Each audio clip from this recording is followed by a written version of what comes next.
দর্শক, July August অভ্যুত্থানে চট্টগ্রামে যারা শহীদ হয়েছেন তাদের পরিবারকে অনুদান দিচ্ছে জুলাই শহীদ স্মৃতি ফাউন্ডেশন। আরও জানাতে সরাসরি যুক্ত হচ্ছেন সহকর্মী ইবেন মীর।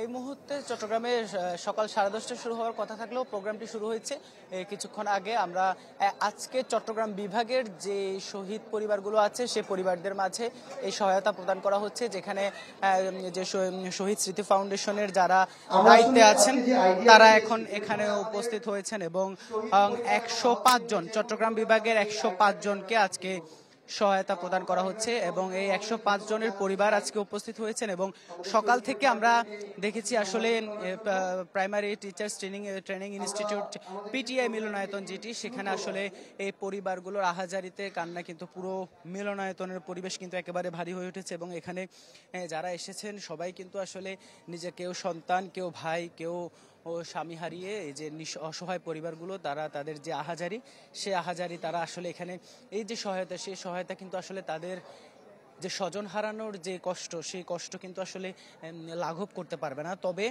তাদের পাশে যে দেশের মানুষ আছে, তাদের পাশে যে বাংলাদেশ আছে এবং বৈষম্য বিরোধী ছাত্র আন্দোলন সবাই আছে, সেই বিষয়টি জানান দেওয়ার জন্য, অর্থাৎ তাদের পাশে দাঁড়ানোর জন্য মূলত আজকের এই আয়োজন, যেটি আসলে সারা দেশে চলছে। চট্টগ্রাম বিভাগের যারা শহীদ হয়েছিলেন জুলাই আন্দোলনে, সেই শহীদ পরিবারগুলোকে আজকে এখানে নিয়ে আসা হয়েছে এবং এই পরিবারগুলোর আসলে চাওয়া একটি, আসলে তারা চাচ্ছেন তাদের যে স্বজন হত্যার পেছনে যারা আসলে দায়ী, সে মানুষগুলো যেন আসলে সেই অপরাধীরা, সেই খুনিরা যেন আসলে বিচারের আওতায় আসে।